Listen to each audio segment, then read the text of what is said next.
teman-teman, Assalamualaikum warahmatullahi wabarakatuh. Kembali lagi di Arah Channel, dan pada video kali ini kita akan membahas tentang bagaimana sih cara memahami dan mengenal diri sendiri ini. Teman-teman, jika teman-teman pernah terpikir pertanyaan seperti ini, penting gak sih memahami dan mengenal diri sendiri itu? Jawabannya sangat penting, teman-teman. Karena sebelum kita dikenal atau mengenal orang lain, kepribadian orang lain, maka kita harus terlebih dahulu mengenal dan memahami diri sendiri. Seperti yang pernah dikatakan oleh Buya Hamka, bahwa mengenal diri sendiri itu jauh lebih sulit daripada kita mengenal kepribadian orang lain. Oleh karena itu, kenalilah diri kita sendiri sebelum kita mengenal kepribadian orang lain. Namun sebelum itu, kita harus tahu dulu nih, pengertian dari mengenal diri sendiri itu seperti apa. Pengertian dari mengenal diri sendiri itu berarti kita itu paham betul akan segala unsur yang ada di diri kita. Baik itu unsur secara psikologis, fisik, moral diri, potensi, hingga sosial. Nah, pada hakikatnya kita sebagai manusia memanglah memiliki dua entitas, yakni rohani dan juga jasmani. Mungkin kita dapat mengetahui dan memahami secara jasmani kita, tapi bagaimana secara rohani? Nah, hal itu menunjukkan bahwa mengenal diri sendiri itu tidaklah mudah, teman-teman. Mulailah tentukan karakter yang akan menjadi keistimewaan kita. Kemudian lakukan refleksi agar memahami identitas dan pribadi kita. Untuk lebih jelasnya cara mengenai diri sendiri ini, yuk kita bahas satu persatu. Yang pertama, kita harus mengetahui kelebihan dan kelemahan kita itu apa. Penting rupanya untuk mengetahui dan memahami hal-hal yang menjadi kelebihan dan kelemahan kita. Catatlah paling tidak 5 hal yang menjadi kelebihan. Tujuannya untuk apa? Tujuannya untuk agar kita itu lebih semangat memotivasi diri dan untuk terus berkembang ke arah yang lebih baik lagi. Lalu bagaimana kita mengetahui kelemahan diri? Supaya apa kita mengetahui kelemahan diri kita itu? Nah, kita mengetahui kelemahan diri itu bukan melulu untuk mengkritik diri kita, melainkan sebagai bahan evaluasi ke depannya, agar kita itu dapat keluar dari zona yang kita anggap lemah. Gitu, teman-teman. Yang kedua, teman-teman, cobalah mulai sekarang amati bidang apa sih yang kita kuasai atau yang kita kurang kuasai. Kita harus tahu. Coba untuk mengetahui dan amati bidang yang kita kuasai dan bidang yang kurang kita kuasai. Hal tersebut itu bertujuan agar kita tahu minat dan potensi diri kita. Perlu diingat bahwasanya jangan terlalu memaksakan kehendak untuk mampu menguasai seluruh bidang tertentu dengan tujuan agar kita itu dilihat dan dipuji orang. Nah, hal itu justru akan mengubah diri kita seutuhnya, teman-teman. Kemudian mengetahui bidang yang dikuasai dan kurang dikuasai juga membantu kita dalam menentukan kemana arah hidup kita ini, serta memahami diri bahwa kita sebagai manusia itu memiliki keterbatasan dan kelemahan masing-masing. Hal yang ketiga, kita harus bersikap jujur pada diri sendiri. Saat mengenal diri sendiri itu artinya kita menerima berbagai perspektif yang membentuk diri kita, baik itu dari segi kepribadian, identitas, maupun keberadaan kita saat ini. Cara ini setidaknya dapat membantu untuk mengetahui segala kepribadian diri, tetapi perlu digarisbawahi bahwa cara ini bukan untuk mengkritik diri sendiri. Ketika hendak mengevaluasi, amatilah dan jujur pada diri sendiri.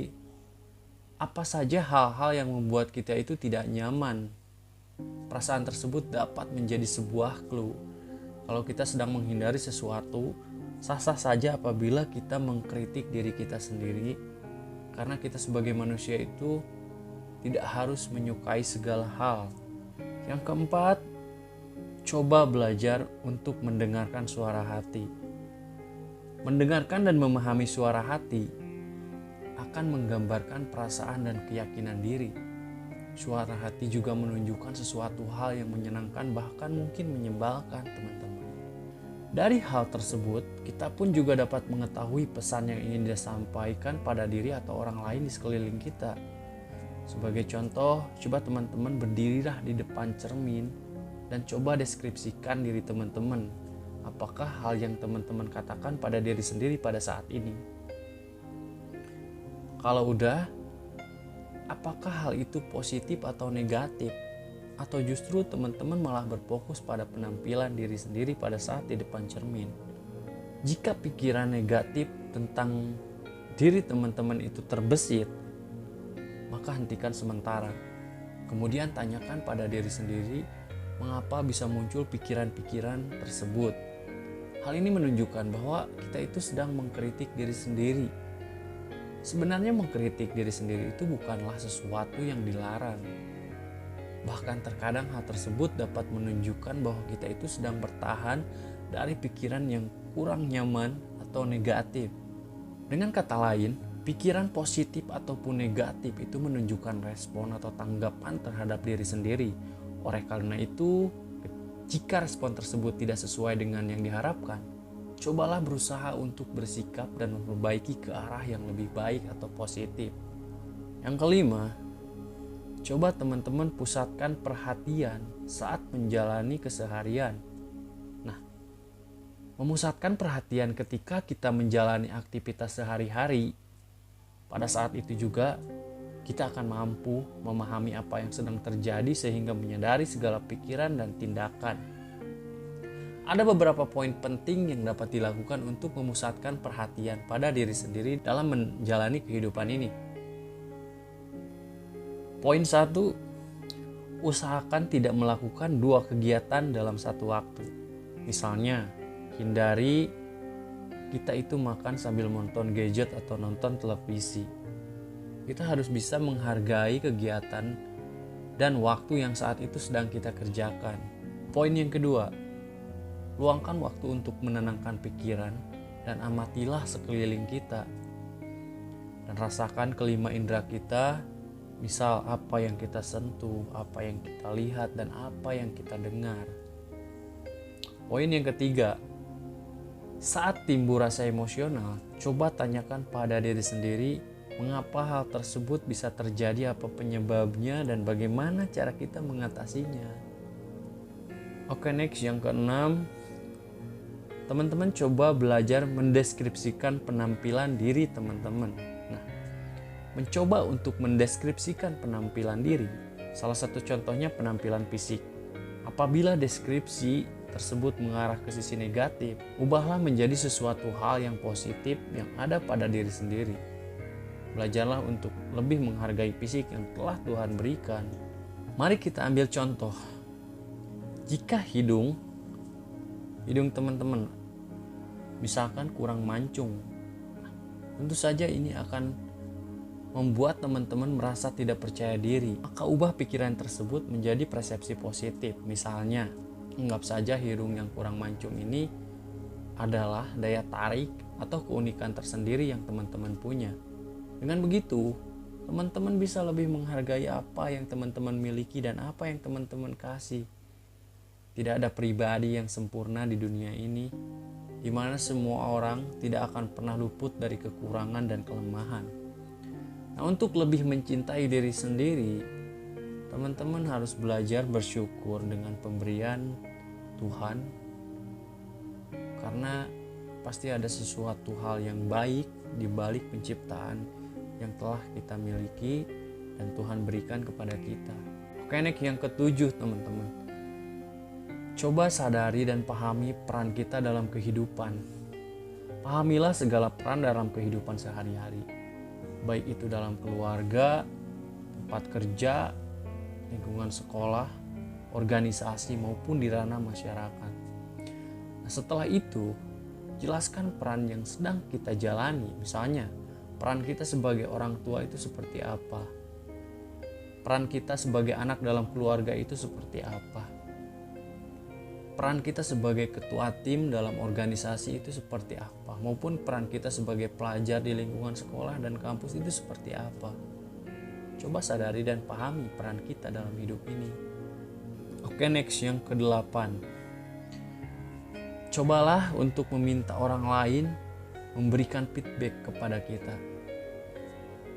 Nah, meminta orang lain untuk memberikan respon bukan berarti kita itu tergantung pada pendapat mereka, melainkan pendapat mereka akan membantu kita untuk mengetahui beberapa hal mengenai pribadi kita ini yang tidak kita sadari.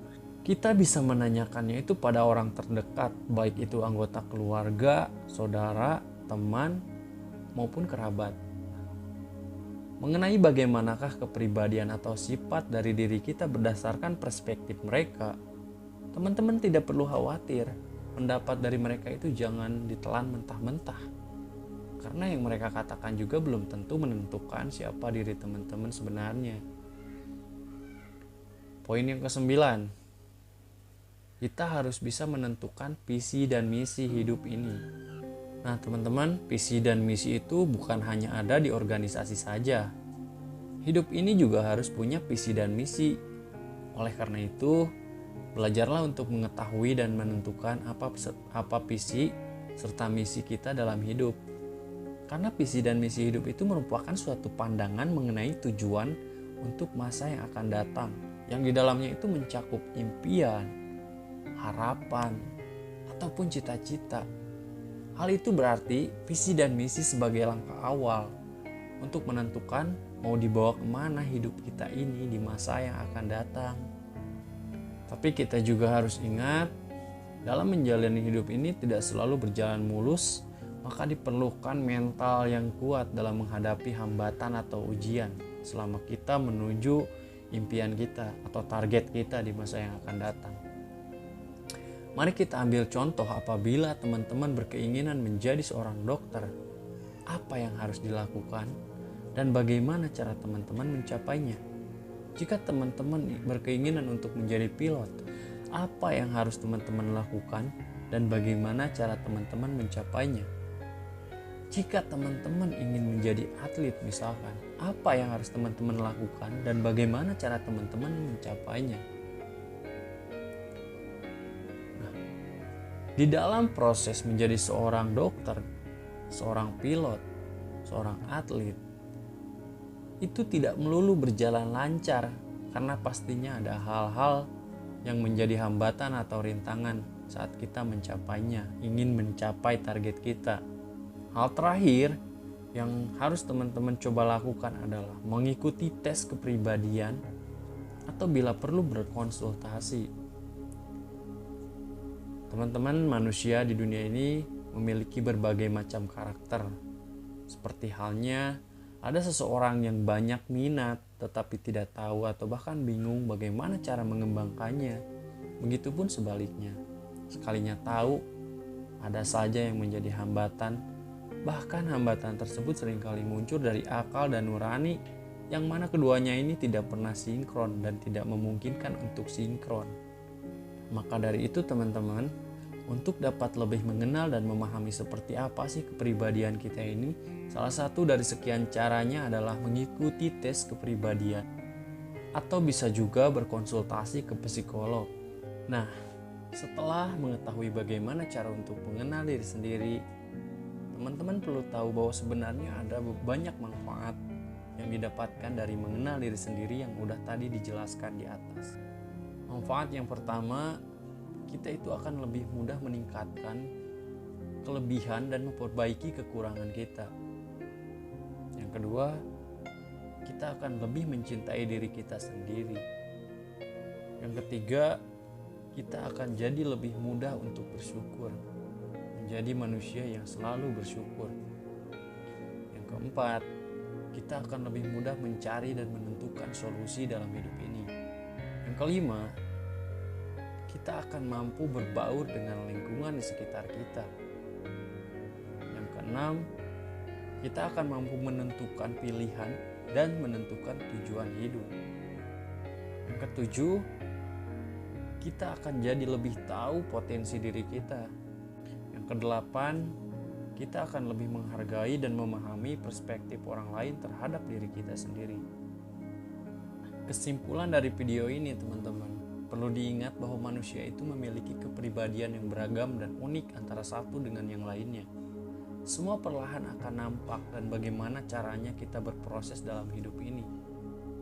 Tidak perlu teman-teman berambisi untuk menjadi orang lain, untuk mengetahui dan mengenal diri kita. Malahan hal tersebut justru akan menutupi siapa diri kita sebenarnya. Nah, selain itu, bila kita sudah paham dengan mengenal sifat, karakter, dan kepribadian diri sendiri, maka hidup ini akan terasa mudah, maka hidup ini akan terarah, maka hidup ini akan berjalan dengan lancar insya Allah. Bahkan kita akan terasa mudah untuk mengenal dan memahami sifat serta karakter orang lain. Kemudian kita juga akan lebih mudah untuk belajar. Kita juga akan lebih mudah untuk berjelajah keluar dari zona nyaman. Karena kita udah paham betul batas kemampuan diri kita sendiri. Nah, oke teman-teman, mungkin itu saja cara agar kita itu lebih mengenal diri sendiri dan manfaat dari mengenal diri sendiri. Semoga video yang singkat ini bermanfaat bagi teman-teman. Yang belum subscribe, jangan lupa di subscribe. Semoga channel ini makin berkembang dan memberikan edukasi-edukasi atau motivasi yang bermanfaat tentunya bagi teman-teman, dan semoga hal tersebut bisa balik ke diri saya sendiri, karena hidup ini kita harus saling mengingatkan sesuatu hal itu lebih baik walaupun sedikit tapi diamalkan daripada kita mempunyai banyak ilmu hanya ditelan oleh diri kita sendiri.